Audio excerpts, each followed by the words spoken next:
an opportunity to prove whether or not in the north, here in Prince George, we could have a solar electric vehicle. That was sort of how it came together in my mind. Hi MakerLab people, it's Brianna here, MakerLab coordinator at Two Rivers Gallery, which is gratefully located on the traditional unceded territory of the Lheidli-T'enneh, also known as Prince George. In this episode, I'm joined by Belinda Larisch, a chemical engineer who has strong ties to the inception of MakerLab at Two Rivers Gallery. We talk about her kids' art day in the community project called the Photon Torpedo and how it's been a labor of love for many years. We also talk a little bit about engineering and what it actually is. So thanks for joining us, and I hope you enjoy.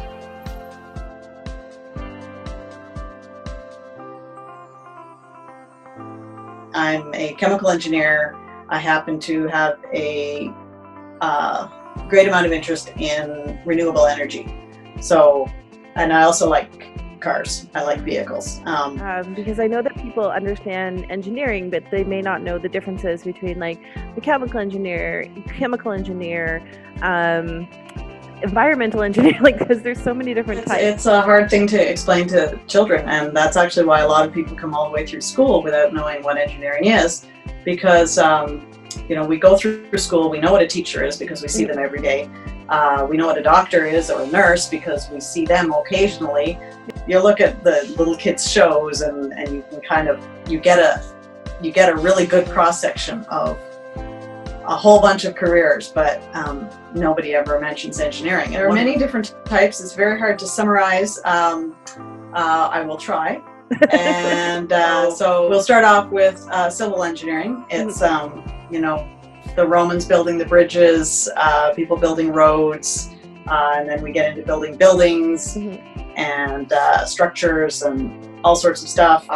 Water management, treatment so the water gets to you and is good for your use, and then what to do with the water once it's wastewater. Fast forward millennia, and we get to sort of the birth of the Industrial Revolution. We're designing machines, we're making machines, we're using machines, we've got steam engines, etc., etc.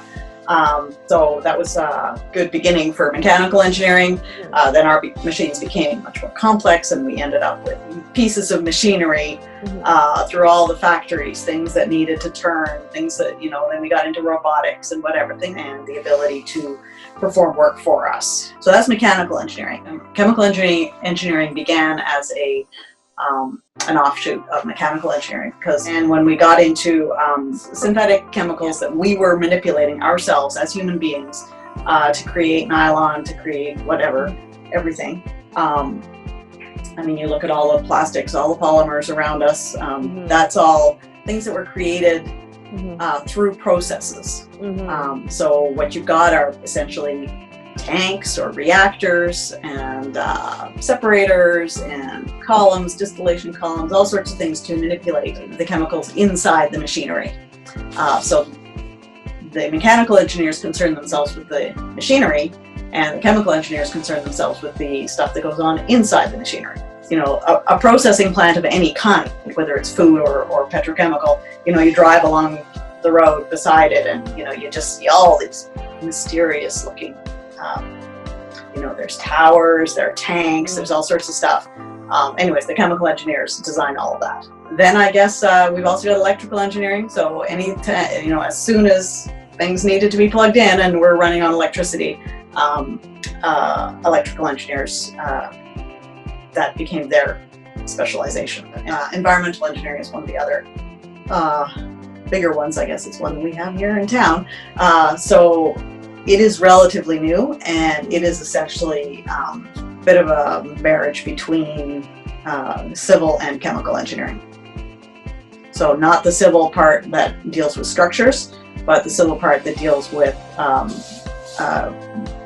water treatment, wastewater treatment, all of that, soil stability, anything like that stuff, flowing either through the environment or through a pipe. They also have to know enough about the chemical engineering side and the processes that are, for instance, giving off effluent into a river, all kinds of little ones, smaller strands of, we've got all the robotics and all of this, that, and the other thing. So I'm going to leave all of those around, all, the biomedical.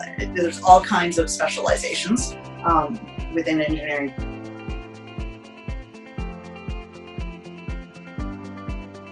It started out as an idea in my head a long time ago, and this was to create from scratch a solar electric vehicle.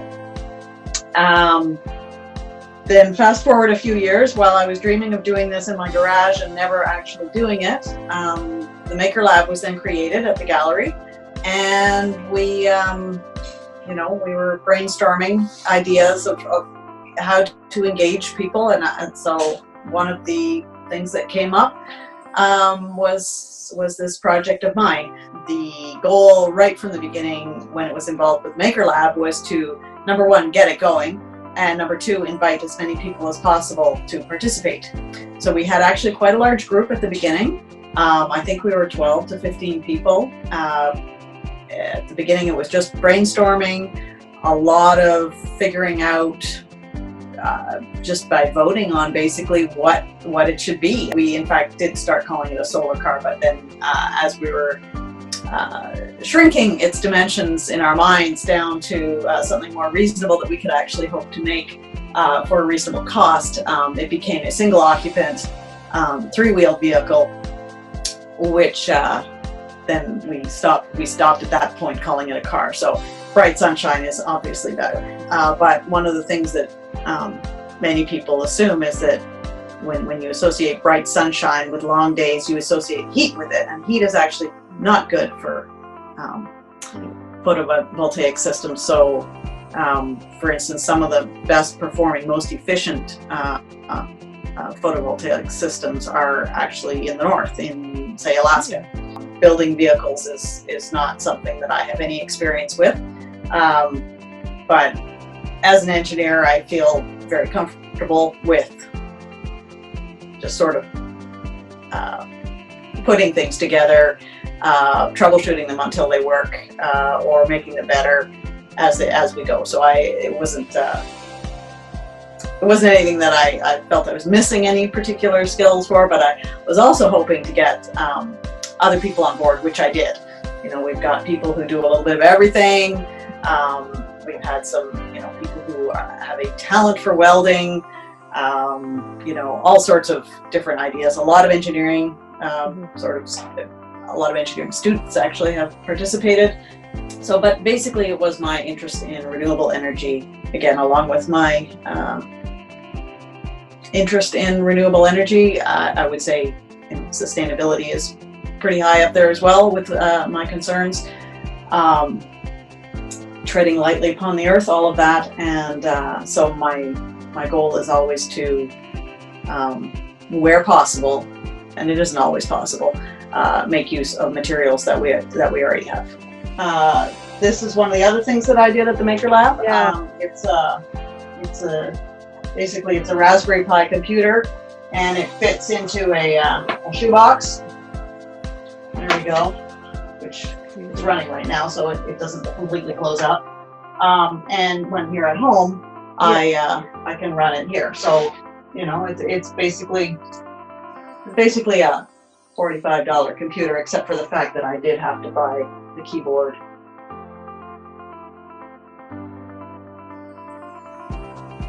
I did find our very first poster from the Mini Maker Fair. I'm not sure what's. Oh, so there we go. So there on the top drawing, you can sort of see the one of the early renditions of how the frame was going to work. Yeah. And down in the bottom, you see how we kind of thought a rough layout of where the solar cells would go. This is the drawing of the. This was for the design of the shock. The design of the shock? Yeah, here's all the chicken scratches of trig, the trigonometry that sort of went into designing this shock.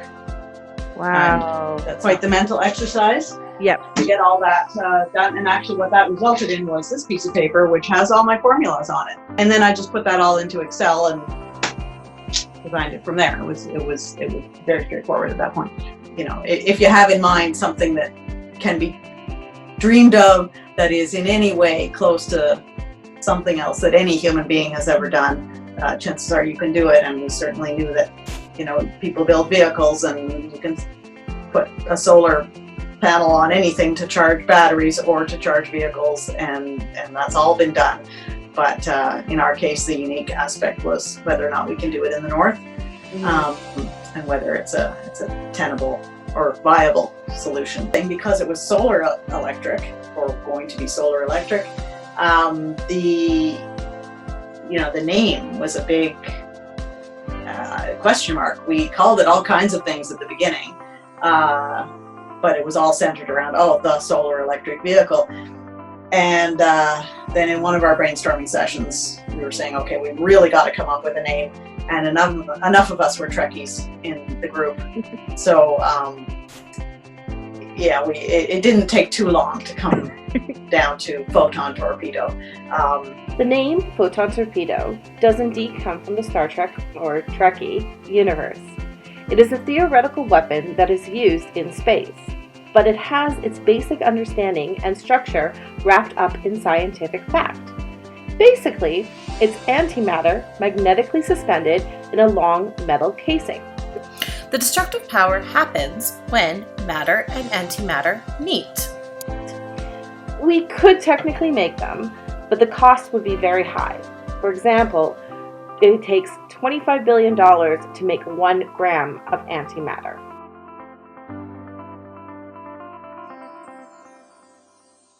One, I wasn't getting it done in my garage by myself.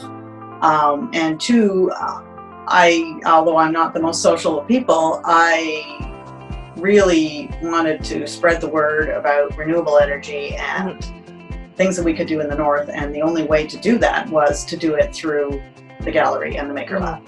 The determination didn't result in anything happening quickly, which was fine because at first we didn't have funding, et cetera, et cetera. So we designed the entire vehicle long before we had any money to actually put towards buying the pieces, and long before we had anything. And that just made it more exciting to finally get to put it together. It is a 3-wheeled vehicle, and it's been designed to go about 30-35 kilometers an hour and have a range of about 30 kilometers as well. The driving wheel is at the back, a single wheel at the back. We have space for up to 4 batteries there. The hood itself is made out of an old Thule box, the car top carrier. The rear portion there. So we've got 2 front wheels here, and that's sort of a look at what it will look like, nice and sleek from the front. This is the original battery pack that we soldered together. You can see it in all its glory. It's actually still holding a charge after all of these years. Not enough to drive the vehicle, but enough to show that it's solid. Here's some fully charged cells ready to go into the new battery pack. There will be a cutout, a semicircular cutout here, and room for a dash. Shows, battery state, your speed, etc. So that connects by Bluetooth to the hub motor, which is the driving wheel in the back. When we first started out, we had no idea. We thought we might be welding together a frame, but this is all put together with fasteners. So like the 80-20 frame is amazing. This structure is used all over the science world to put together experiments. And this structure in our humble little device here is used almost identically to hold together multi-million-dollar particle physics experiments at the Triumph Particle Physics Laboratory at UBC. The goal really is, it was a community project based out of the MakerLab at Two Rivers Gallery, and we wanted to have a project that a lot of people could participate in and basically from my perspective, I wanted to prove that it was possible in the north, in PG, to have a solar electric functioning vehicle. And so there comes Ian with the solar panel, which I have shaped in the sun. It is a flexible panel, but we wanted to make its natural state be closer to the curve. Look at that. So we know that the solar vehicle is called a Photon Torpedo, but why did they choose this name? First off, let's look at what a photon is. A photon is made up of tiny particles that make up waves of light. And light itself moves extremely fast, about 300,000 kilometers per second. But how does that relate to solar power? Well, solar panels use photons to knock electrons free from atoms, which produces energy. But how does this work exactly?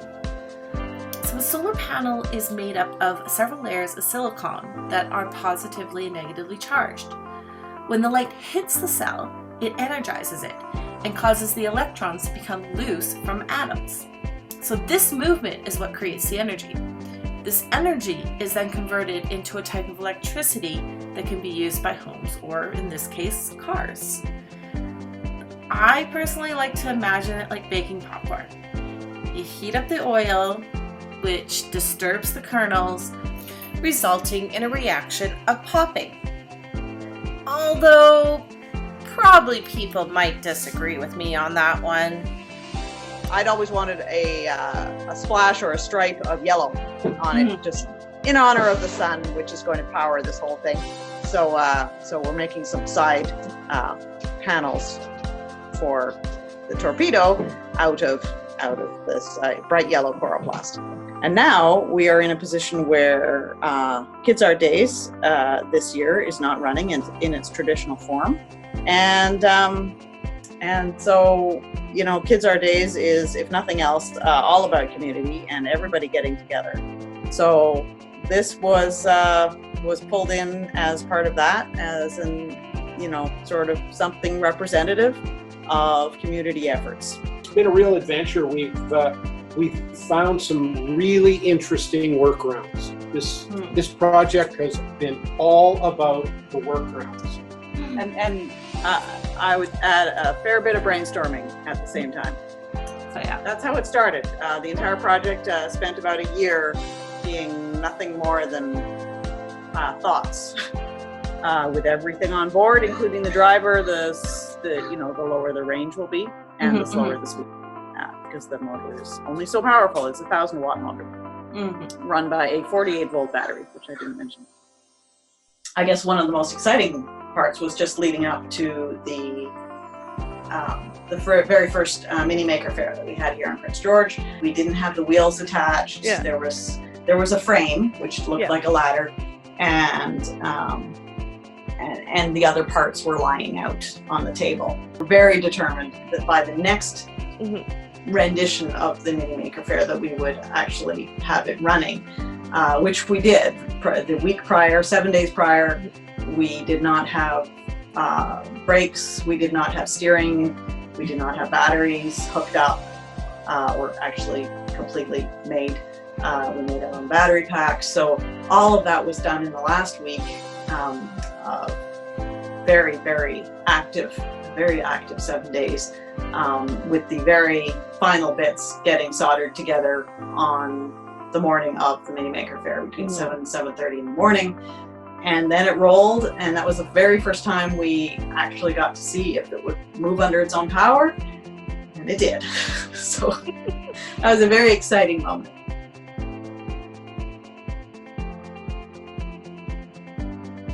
To every community to have projects on the go where anybody is welcome and encouraged to participate. These are the kinds of projects that even once that one's done, we should be running more community-based projects so that people who want to participate in something, but maybe they don't feel like coming up with their own idea, or they just don't have one right now, they could still come and participate in something else.